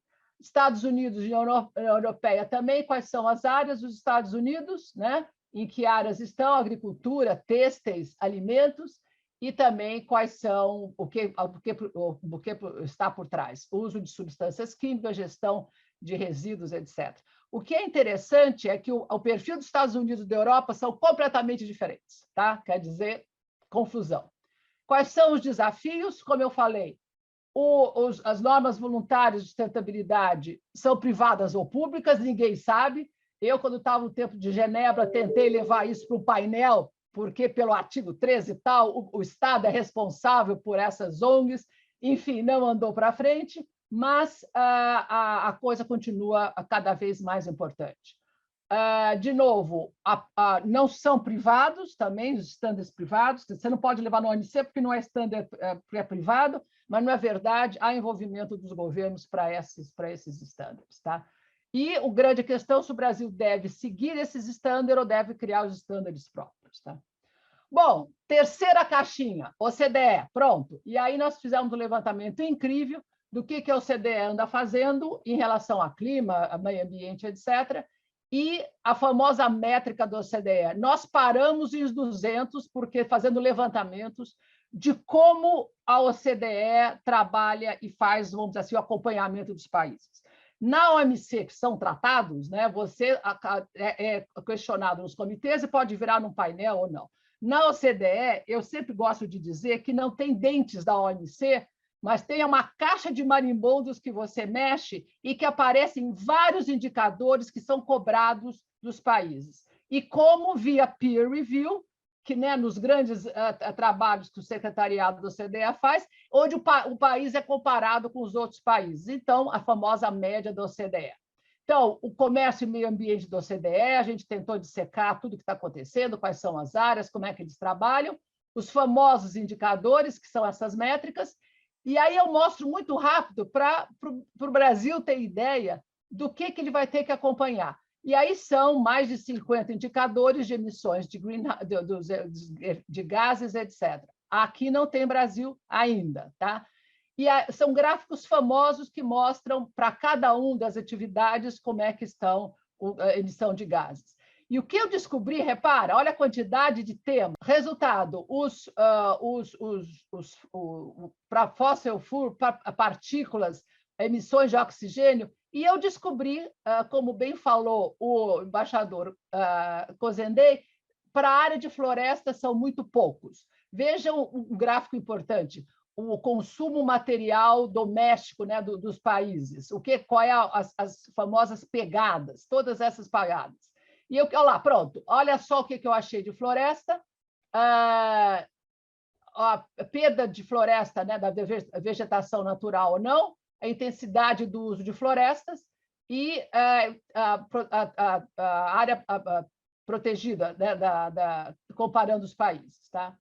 Depois, outro gráfico importante que saiu no relatório de 2020, dos indicadores do OCDE do Brasil, comparando com outros países, 6 a maior nota, 0 a pior nota, né? A Dinamarca com as maiores notas e o Brasil, Rússia e África do Sul considerando ao rigor da política ambiental. Então, nós temos um longo caminho para andar. Achei também um pouquinho de OCDE de desmatamento, depois eu discuto como é que isso aparece no Brasil. Depois, para encerrar as minhas caixinhas, que eu deixo isso também para o futuro, o que me preocupa é que eu estou comparando OMC, quais são os estándares de barreira técnica que são aplicados ao meio ambiente, estou olhando para os VSS, os voluntários, as normas voluntárias, que tipo de estandarização eles usam, estou olhando, tentando entender a métrica do OCDE, porque no final a métrica do OCDE ela vai os indicadores dela misturam dados objetivos com dados subjetivos de avaliação do secretariado, e aí chegamos no último, né, na minha caixa, que é o investimento ESG. Né? E aí, claro que a surpresa, aliás, não existia surpresa, quando você vai atrás das estandarizações que é feita, que aí não são mais por ONGs, nem por verdes, são feitas por empresas de auditorias, tá? Quer dizer, você tem que ter o seu balanço contábil financeiro provado e vai ter que ter um balanço verde. E aí, se você vai atrás dessa informação, se percebe que realmente não há comunicação, não há lógica nenhuma entre os outros sistemas de estandarização de meio ambiente que eu falei. Bom, e para acabar e deixar o pessoal um pouco mais preocupado, claro que Estados Unidos e a União Europeia estão eles desenvolvendo seus próprios, né, indicadores e modos de ver, e floresta é um dos temas, carvão é um grande tema, e a grande conclusão vai ser até que ponto isso será compatível com o tempo. Pronto, em 15 minutos eu resolvi o caso e quero deixar claro o quê? Primeiro que meio ambiente chegou,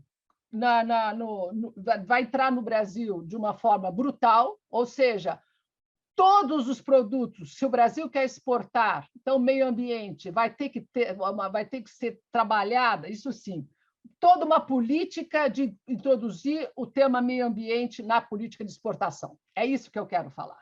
Quer dizer, você não consegue mais exportar se não tiver ou do lado da OMC, controlada por TBT, ou se não tiver um selo verde que fala que você segue um standard, ou você está seguindo um ESG, está seguindo o seu balanço foi auditado, ou, no caso presente aqui, se você, como país, está seguindo ou não os mais de 400 indicadores de meio ambiente que a OCDE acaba trabalhando com os países. Com isso, não tem como, e eu acho que isso é o lado bom, né? A gente descobrir que meio ambiente é importante, que ou você exporta, né? Ou você tem política comercial, ou tem uma política ambiental, e se essas duas não se falarem, o Brasil vai ter problemas. Muito obrigada. Professora, como sempre, extraordinária sua exposição. Muito complicado, se a senhora depois. Mas eu vou puxar 2 pontos específicos logo antes de entrar na apresentação do estudo que nós realizamos. O exercício de você compatibilizar questões comerciais com questões ambientais passa diretamente, quando você vai discutir questões de crescimento verde, isso é uma coisa que é muito importante, porque, como o embaixador Cosere já mencionou, isso, a agenda verde, a agenda de crescimento verde, a agenda de sustentabilidade, é uma agenda nova. A Nathalie abriu o evento falando, olha, a CDE está começando a explorar esses temas, e é a primeira vez que isso está claramente posto em um roadmap de maneira tão incisiva, né? Então, só que, como o embaixador Cosere também colocou, é uma coisa que ou a gente começa a qualificar esse debate e construir em cima disso, com base em estudos técnicos mais rigorosos, como o recém-apresentado pela professora Vera, que mostra a incompatibilidade, ou seja, é uma insanidade você falar, se o Brasil aumenta o coeficiente de abertura comercial em 50%, a gente ganha 1 ponto percentual em PIB permanente. Tá? Hoje não tem como a gente fazer isso se a gente não discutir critérios de sustentabilidade, critérios verdes, critérios ambientais. Você abrir o país para o mundo vai passar diretamente por isso.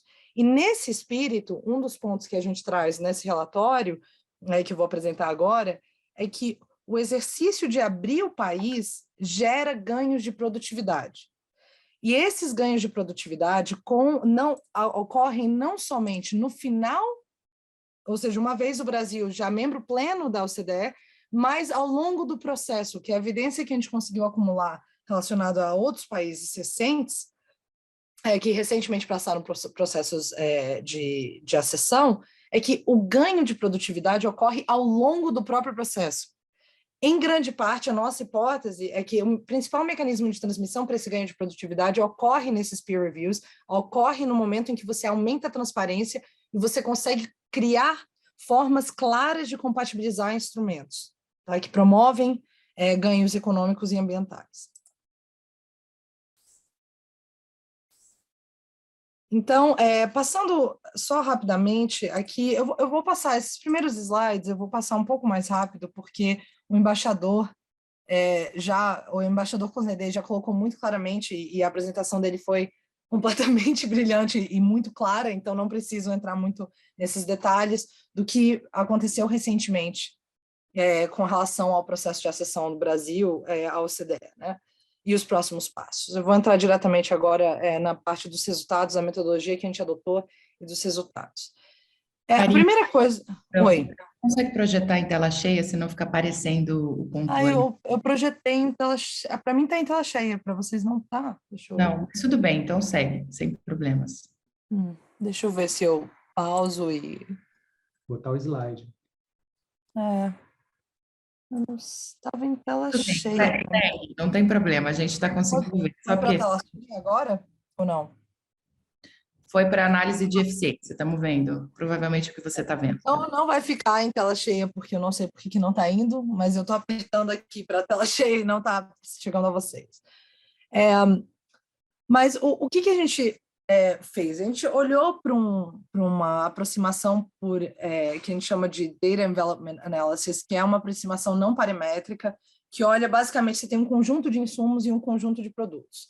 E a pergunta principal que você faz é, você consegue chegar em níveis de maior eficiência, ou seja, gastando a mesma quantidade de insumos, chegar a produtos mais altos, ou no mesmo nível de produto, usando insumos menores. O que essa análise de eficiência, a gente decompõe entre dois tipos de eficiência, um que seria ao longo de uma fronteira própria, dado um período de tempo, a gente estima uma fronteira de eficiência, onde deixa eu só ver se eu consigo, eu acho que eu não vou conseguir Bom, se você for do ponto B para o ponto E, o que a gente chama de evolução técnica, ou seja, você está ganhando ao longo da mesma fronteira de eficiência. Ocorre que você também pode ter um deslocamento da fronteira de eficiência, por exemplo, indo do ponto E para o ponto F, o que a gente chama de ganhos tecnológicos. Tá? Então, ou você desloca a curva inteira de eficiência, mantendo o mesmo nível, você está produzindo mais com o mesmo nível, você está produzindo mais com níveis de insumo diferente, ou você... produzindo a mesma coisa com níveis de insumo diferente, ou você está ganhando em termos de deslocando ao longo da mesma curva, em que você tem ganhos relacionados a insumos e produtos, tá? Então, a gente decompõe esse efeito entre o efeito técnico e o efeito tecnológico, e a gente olha, a gente adota, então, os seguintes insumos e produtos. Como insumo, a gente colocou terra agricultável, emissões de CO2 per capita, e aí a gente está usando medidas per capita, a gente olhou para a terra agricultável também de forma per capita, tá? Mas basicamente o que a gente está olhando você tem um conjunto de recursos finitos, recursos de meio ambiente finitos, que levam a efeitos concretos econômicos, ou seja, ou em renda ou em questões de saúde, qualidade de vida. O que acontece, então? Se você usa menos insumos ambientais, o que está acontecendo em termos de ganhos econômicos? Tá? O que acontece com os países? O que a gente encontra, olhando para essa análise de eficiência, especificamente para o caso do Chile e da Costa Rica, eu estou destacando o Chile e Costa Rica, eu já vou mostrar o resultado olhando para todos os países que a gente conseguiu, tanto os membros da OCDE quanto não membros, é que a gente vê que existem ganhos possíveis ganhos de eficiência, em termos tanto técnicos quanto tecnológicos, ao longo do processo de acessão, e que para os países que são membros há mais tempo da OCDE, você tem níveis mais elevados, patamares mais elevados de eficiência, tá? De produtividade. E aí aqui é só para deixar isso um pouquinho mais claro, quando a gente olha para os países membros da OCDE, a média dos países membros, e não só daqueles que, assim como o Brasil, compõem diferentes comitês, mas ainda não são membros plenos, você tem não só a média superior em termos de eficiência, de ganhos de eficiência, dos países membros, como o baixo para os países não membros é mais baixo do que o baixo para os países membros. Assim como o alto é mais alto para os países membros do que para os países não membros. Então, o que parece indicar isso daqui? De novo, isso aqui não é uma inferência causal, estrita sensu, não tem um grupo de controle específico, um grupo de tratamento específico, mas isso daqui é um forte sinalizador de que a hipótese de que, com a OCDE, com aumento de transparência, com compatibilização normativa, você tem ganhos processuais que levam a maiores eficiências produtivas no país. Tá? E aí, finalmente, olhando especificamente para o Brasil, tanto do ponto de vista técnico quanto do ponto de vista tecnológico, o Brasil tem muito que ele pode crescer. Ou seja, a gente pode deslocar ao longo da fronteira de eficiência ou a gente pode deslocar a fronteira de eficiência como um todo. Isso indica que, se a gente fizer esse processo de acessão corretamente, fazendo compatibilização normativa, ganhando transparência, fazendo com que a sociedade inteira entenda para que está servindo a OCDE, que a OCDE é um clube de boas práticas, que peer reviews funcionam porque eles pressionam as pessoas, os membros a performarem consistentemente melhor, a gente consegue ganhar tanto ao longo da fronteira quanto deslocando a fronteira para um campo mais eficiente. Então, o Brasil consegue se tornar um país mais eficiente. E com isso, eu paro, não sei cadê, stop share, E aí, professora, abra aqui para a gente trocar uma bola também, embaixador Cozendei, professor Alberto, Nathalie, por mais 5 minutos para depois a gente fazer um encerramento aqui do evento. Karina, olha, eu gostei muito do seu trabalho. Eu acho que existem poucos trabalhos que mostram efeitos positivos da entrada do Brasil na OCDE. Tá? É muito difícil você fazer esse tipo de avaliação em termos econômicos. Nós fizemos também na área de investimentos, porque sempre a gente fala, quando o Brasil entrar, é bom para o Brasil entrar na OCDE por causa de atrair mais investimento, etc. E a gente fez esse estudo, é complicado, os países que entraram, aumentou ou não, você isolar variáveis, mas, enfim, existem evidências de que sim, né, que fazem bem, né, ao país, e eu acho que você traz uma outra vertente desse tipo de análise, que eu acho que é fundamental também. E o Brasil vai ter que aprender a conviver com com modelagem e para mostrar por que entrar na OCDE é importante. Nós temos que ter uma discussão longa nesse processo todo. Parabéns pelo trabalho. Tá? Eu queria colocar uma pergunta bem singela, mas eu achei muito interessante esse diálogo entre o processo de acessão, né, e ganhos de produtividade, e também os indicadores que a professora Vera trouxe à baila. E aí, professora Vera, queria te perguntar, particularmente, os indicadores relativos à perda de florestas, né, a senhora deu destaque a ele ali, e também os de emissões de gases de efeito estufa. O Brasil é muito bom em monitorar isso, né? A gente monitora desde 1988, temos instituições como o INPE, enfim, que fazem um trabalho super meticuloso de referência mundial, então não teremos problema nenhum em oferecer dados de boa qualidade, transparentes.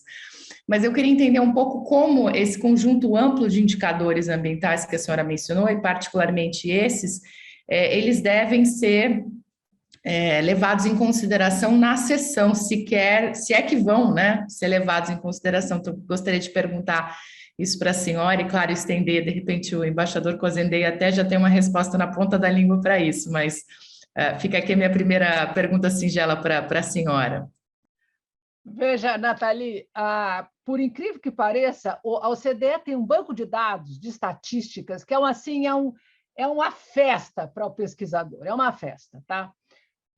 E esse tipo de avaliação que a OCDE faz, boa pergunta para o embaixador se isso vai contar, se isso vai ser importante na sessão. O que a gente está tentando estudar é entender a OCDE e ver como é que é o caminho dela. Qual é o processo, então, do peer review? Eu entendo, porque estão todos os relatórios, 500 gráficos da OCDE, o secretariado faz, são 3.000, pelo que eu entendo, pessoas técnicos, e você tem a comparação de cada um dos países da OCDE e no indicador médio da OCDE. Isso existe para qualquer tema, né? Agora, a dificuldade é ter no Brasil quem vai fazer, quem vai acompanhar, porque, como eu falei, esses indicadores, eles misturam conceitos objetivos, né, de você pode medir as pegadas, o carbono, etc., com avaliações subjetivas do próprio secretariado.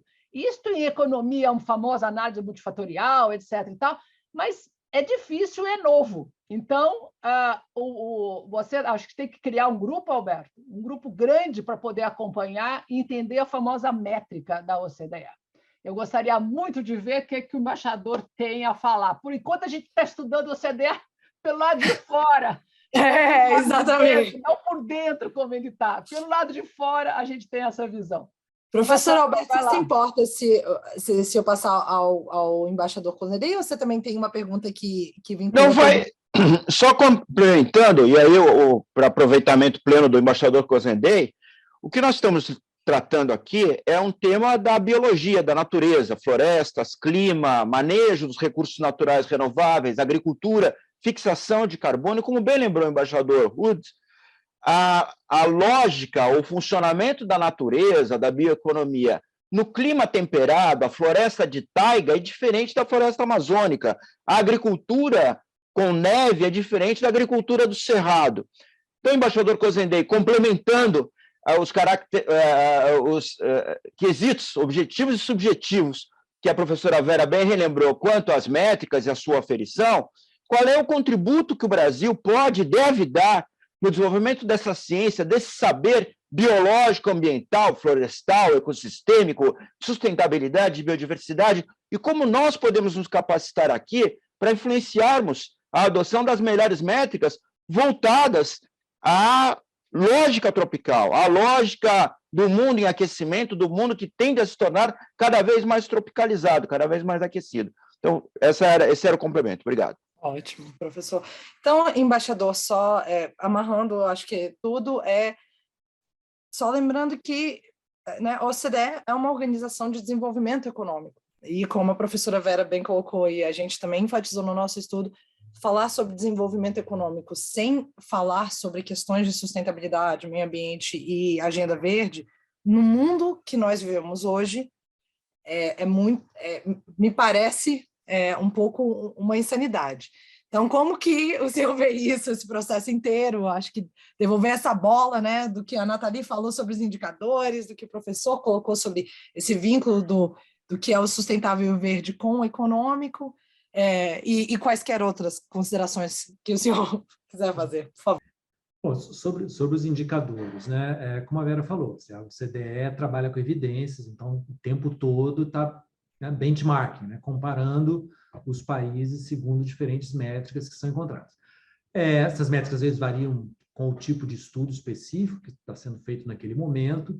Tem alguns indicadores que são feitos com mais regularidade, né, que são sistematicamente comparados, como é o caso, por exemplo, do PISA, né, que é o exame de educação. Ele é feito há muitos anos, você vai acompanhando a evolução disso ao longo do tempo, envolve algum tipo de envolve decisões sobre o que está incluído aí naquele indicador. Assim também, por exemplo, o índice de restritividade de comércio e serviços, o índice de restrições de mercado de produtos, o PMR. Tem vários desses índices que são usados pela OCDE em bases regulares, pelo qual você pode, inclusive, acompanhar a evolução de um país ao longo do tempo.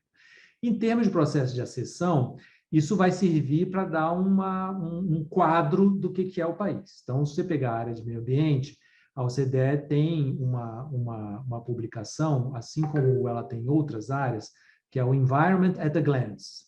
Então, em várias áreas eles fazem isso. Tem Education at a Glance, Environment at a Glance, tem vários desses at a glance. Que é o quê? Eles selecionam um conjunto de indicadores, 10, 20 indicadores, e aí fazem periodicamente esse estudo e essa comparação para mostrar como é que os países estão se desempenhando naqueles indicadores. Então, claro, na hora que o secretariado for fazer o Accession Review do Brasil, ele vai pegar esses indicadores do Education at a Glance, que são os mais utilizados, e vão mostrar, olha, o Brasil é isso aqui, tá? Esse indicador está aqui, aquele está ali, aquele está aqui, então vai estar um pouco mais para, sei lá, quando for energia renovável, a gente vai estar lá em cima, quando for lixo, vai estar mais embaixo. Então, cada indicador desse você vai estar num lugar diferente, vai dar para os membros um quadro do que é o Brasil. À luz disso, os membros vão dizer, não, essa área aqui de resíduos está muito ruim, tem que melhorar, então só vou deixar você entrar se você subir 2. Essa coisa aqui do desmatamento, não, está muito ruim. Mas dificilmente, assim, muito raramente, você tem um número objetivo claro, dizer assim, não, tem que ter 30, tem que ter 20. Né? Normalmente não é assim, normalmente você tem a comparação, a média da OCDE, obviamente, é o ponto de comparação básico, né? Mas você encontrará mesmo, você tem a média da OCDE, porque tem gente que está muito acima, tem gente que está muito abaixo, né? Então, assim, como muitos desses indicadores têm a ver com o nível de desenvolvimento, você muito frequentemente encontra Costa Rica, Colômbia, México, a Lituânia e tal, mais embaixo e outros mais acima. Depende, então, da área em que você está abordando. Isso vai servir para fornecer esses quadros do que é o Brasil. Obviamente, o que a gente tem que fazer, isso é o processo de acessão. Em termos do processo regular, aí entra no que o Alberto estava falando, você tem que participar da discussão desses indicadores, porque esses indicadores envolvem não só realidades específicas, como valores específicos. Então, se você pega um indicador como o índice de restritividade de serviços, dentro dele, agora você criou um outro, que é o de restritividade de serviços digitais. Aí você entra na discussão. Bom, as restrições sobre privacidade de dados, é restrição ou é uma coisa boa? Deve figurar ali como uma coisa ruim, que tem que ser eliminada porque restringe, ou deve figurar como uma coisa boa porque deve haver uma segurança em termos de privacidade? Você pode optar por dizer, não, é restrição, pronto, vai entrar como restrição. Mas aí você tem que saber que o índice está tomando isso como restrição para explicar por que você está ruim naquele pronto. Então, assim, no trabalho cotidiano, você tem que entrar por dentro da discussão e acompanhar essa discussão com os técnicos. Nós, na área de indicadores, por exemplo, agroambientais, estamos desenvolvendo aqui um trabalho com a nossa dívida agrícola, está em contrato com a Embrapa, e estamos colocando os técnicos da Embrapa para discutir com os técnicos da OCDE, para dizer justamente esse ponto que o Alberto lembrou. Olha, aqui tem clima tropical, a taxa, né, de decomposição do não sei o que é diferente, a fixação do nitrogênio acontece de outra maneira, tem que levar isso em conta, etc. E, é claro, quando você traz fatores objetivos, científicos, o secretariado incorpora. Então, assim, é uma questão da sua capacidade de fazer isso, que é o que a gente tem tentado desenvolver também aí nesse trabalho regular de participação na OCDE, que é o benefício a longo prazo, né, dessa participação. Bom, então, eu agradeço mais uma vez a todos. Embaixador Cosnelly, super obrigada por ter feito o tempo de ficar aqui até o final e pelas suas colocações. É preciosíssimo esse ambiente de diálogo e debate. Como um think tank, a gente está muito preocupado em, de fato, conseguir qualificar de forma robusta, né, as discussões e endereçar problemas práticos. Então, agradeço demais a parceria com a Fundação Getúlio Vargas e com o IEA da USP, com o CCGI, FGV e IEA USP. Nada disso seria possível sem vocês. Certamente, eu acredito muito que a gente cresce em cima de ombros gigantes. Então, aprendendo, a gente consegue sempre, com seriedade intelectual, a gente sempre consegue aprender e dar soluções muito melhores para problemas muito complexos. E assim eu passo a palavra, então, à Nathalie, para o encerramento do evento, já de antemão agradecendo imensamente a todos. Faço das palavras da Karina as minhas. Acho que foi um luxo a gente fazer essa discussão de altíssimo e bom nível hoje. Com certeza, esses aspectos todos de mudança do clima, de meio ambiente, sustentabilidade, eles não vão desaparecer, pelo contrário, vão ser cada vez mais visíveis nas agendas de comércio e investimento. E nós estamos de olho nisso e também à disposição. Acho que todos aqui querem muito que o Brasil avance nesse processo, né? Que, enfim, faça dele também uma alavanca, um trampolim aí para a gente construir a nossa potência ambiental cada vez mais forte no mundo. Então, fico por aqui, aproveito para agradecer a todos pela paciência com algumas questões técnicas. Esse evento está em 3 canais e a gente vai disponibilizar os links a todos em inglês, português, assim que for fechado aqui. E agradeço demais a parceria e, com isso, passo também para o professor Alberto Pfeiffer fazer as suas considerações finais. Obrigado, Nathalie. Parabenizo o Instituto pela promoção do evento, agradeço igualmente a parceria com a FGV, a parceria com o embaixador Cosnelly, com a nossa delegação lá na OCDE, a parceria, o apoio da Embaixada da Noruega, e felicito todos que participaram desse encontro, na expectativa de revisitar esta gravação muito rica, muito profícua, e mantendo as portas abertas para próximas colaborações nessa missão de todos nós que acreditamos em boas práticas para boas políticas públicas, que é algo que leva adiante o espírito da OCDE, e tenho certeza que é um valor que compartilhamos todos aqui presentes. Muito obrigado, em nome do IEA, do professor Ari Plonsky, da professora Roseli de Deus Lopes, dirigentes desse Instituto da Universidade de São Paulo. Muito obrigado. Obrigada e um ótimo dia, uma ótima semana a todos.